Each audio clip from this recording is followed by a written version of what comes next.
প্রিয় দর্শক, আপনারা জানেন যে প্রধানমন্ত্রী আবাস যোজনা তালিকার যে ঘরের লিস্ট তা কিন্তু অনলাইনে পাবলিশ হয়েছে। অনেক জেলার হয়েছে, এখনো অনেক জেলার কিন্তু ইনকমপ্লিট আছে। সেই কাজ কিন্তু চলছে, কয়েকদিনের মধ্যে হয়তো সেটা ঘোষিত হয়ে যাবে। আপনার জেলা ভিত্তিক আপনি কিন্তু আপনার লিস্ট দেখতে পারবেন।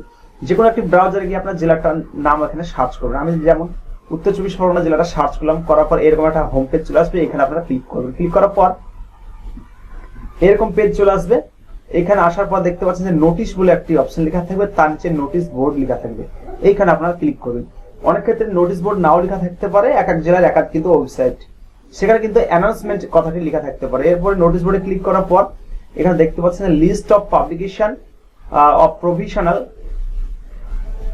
List of beneficiaries in connection with state funded rural housing scheme under Hasnabad development block. এখানে হাসনাবাদ ডেভেলপমেন্ট ব্লকের যে লিস্ট সেটা কিন্তু এখানে প্রকাশ পেয়েছে এবং সেটা এখানে ভিউ যে এখানে আপনারা ক্লিক করবেন 10 MB মতো, এটা কিন্তু এখানে ডাউনলোড করে কিন্তু আপনি এক এক করে আপনার এলাকার মানুষজনের নাম কিন্তু আপনি জানতে পারবেন। আর একটা অপশন বলি যে এইখানে মোবাইলে যারা কাজ করবেন তারা কিন্তু এইখানে ট্রিপল ডট থাকবে, 3টি বিন্দু থাকবে, সেখানে ক্লিক করে আপনি ডেস্কটপ মোডে কিন্তু কাজ চালিয়ে নেবেন। দেখতে পাচ্ছেন এইভাবে কিন্তু আপনি আপনার এখানে যে আপনার পঞ্চায়েত হোক বা আপনার ব্লক হোক সেটা কিন্তু এখানে সার্চ করবেন। সার্চ করে দেখতে থাকবেন, নেক্সট করেও দেখতে পারেন। এখানে দেখেন 1 2 3 4টি স্টেপে আপনাকে দেখতে পারবেন, অর্থাৎ আপনার এখানে লিস্টটা দেখতেই থাকবেন। এরপর দেখতে পাচ্ছেন আমি দক্ষিণ চব্বিশ পরগনা জেলাটা সার্চ করছি। হ্যাঁ, তার জন্য সেই একই সিস্টেম এখানে সাউথ চব্বিশ পরগনা ডিস্ট্রিক্ট এখানে ক্লিক করবেন। ক্লিক করার পর এরকম অপশন চলে আসবে।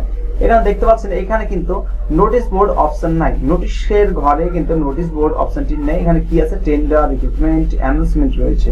আমি অ্যানাউন্সমেন্টে ক্লিক করব। আপনারা অ্যানাউন্সমেন্টে ক্লিক করুন। অনেক জেলার ক্ষেত্রে কিন্তু নোটিশ বোর্ড কথাটি না থেকে অ্যানাউন্সমেন্ট কথাটি উল্লেখ থাকবে। এখানে ক্লিক করবেন, একই সিস্টেম দেখবেন এইভাবে আপনার হাউসের যে সার্ভিস এটা এখানে দেখিয়ে দেবে। এখানে ভিউ ক্লিক করে কিন্তু আপনি এটিকে ডাউনলোড করবেন। ডাউনলোড করার পর এটাকে আপনি আপনার খুঁজে সার্চ করে নেবেন। অথবা আপনি আরেকটা অপশন দেখতে পারেন যে অনেক ক্ষেত্রে নোটিশ বোর্ড এই যে দেখতে পাচ্ছেন, হ্যাঁ, এখানে যে নোটিশ লেখা থাকবে সেই নোটিশ বোর্ড থেকে এই নিচের দিকে স্ক্রল করে এসেও কিন্তু আপনি এখানে সার্চ করতে পারবেন। আপনারা ঠিক একই জায়গায় নিয়ে যাওয়া হবে, কোনো সমস্যা নাই। এরপর আবার কি করবেন, এই যে জায়গাটা দেখতে পাচ্ছেন সেই নোটিশ বোর্ডে আপনি ক্লিক করলে কিন্তু একই জায়গায় আপনাকে নিয়ে আসা হবে, সমস্যা নাই। এরপর আমি মালদা জেলাটা সার্চ করব। একইভাবে মালদা জেলার ডিস্ট্রিক্টে সার্চ করার পর এখানে ক্লিক করে দেবো। তারপরে এখানে যে দেখতে পাচ্ছেন নোটিশ, এই নোটিশে এখন ক্লিক করতে হবে। ক্লিক করার পর দেখতে পাচ্ছেন এই ক্ষেত্রে কিন্তু একই অবস্থা। আপকামিং ইভেন্ট আছে, কিছু ইভেন্ট আসছে এবং তার সাথে অ্যানাউন্সমেন্ট এখানে ক্লিক করে দেব, কেননা এখানে কিন্তু নোটিশ বোর্ড কথাটি নেই। তারপরে এখানে দেখতে পাচ্ছেন যে এই যে অপশনগুলো রয়েছে এইখানে কিন্তু মালদার ক্ষেত্রে এখানে কোনো আপডেট নেই, অর্থাৎ অনলাইনে কিন্তু আপনি সেখানে ঘরের যে লিস্ট তা কিন্তু আপনি দেখতে পারবেন না। হ্যাঁ, এটা হয়তো সম্ভবত আপডেট চলছে, কিছুক্ষণ পর হতে পারে বা 1 দিন 2 দিন পরে হয়তো এখানে আপলোড আসতে পারে, সেটা আলাদা ব্যাপার। এই মুহূর্তে কিন্তু মালদা জেলার জন্য আপডেট কিছু নেই। এরপরে দেখতে পাচ্ছেন যে মুর্শিদাবাদটা দেখি, মুর্শিদাবাদের অবস্থা একই অবস্থা, কি আছে দেখি।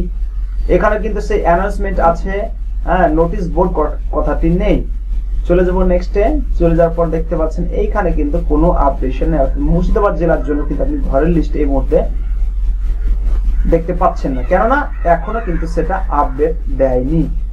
ঠিক এইভাবে আপনি নিচের দিকে যদি স্ক্রল করেন তাহলে দেখতে পাচ্ছেন যে হোয়াটস নিউজ, নোটিফিকেশনের ক্ষেত্রে কিন্তু একই অবস্থা দেখতে পাচ্ছেন যে নোটিফিকেশন লিখে দিয়েছে, সেইখানে কিন্তু কোনো অপশন আপনি দেখতে পাচ্ছেন না ঘরের জন্য। তো এটা কি করবেন, এই ক্ষেত্রে আপনাকে যেটা করতে হবে, আপনার পঞ্চায়েত বা ব্লক তার আন্ডারে কিন্তু আপনাকে একটু খোঁজ করে নিতে হবে। তো আশা করি বুঝতে পেরেছেন যে কিভাবে আপনার ঘরের নাম লিস্ট চেক করবেন। ভ্রান্ত তথ্যে কাম দেবেন না, কারণ এইভাবে যদি অনলাইনে আপডেট না পান আপনি জানবেন সেটা হয়তো এখন আপডেট আসেনি। আপনি পঞ্চায়েত বা ব্লক বা মিউনিসিপ্যালিটি এলাকার হলে সেইভাবে কিন্তু আপনি খোঁজ খবর নেবেন। তো ভিডিওটি দেখার জন্য ধন্যবাদ।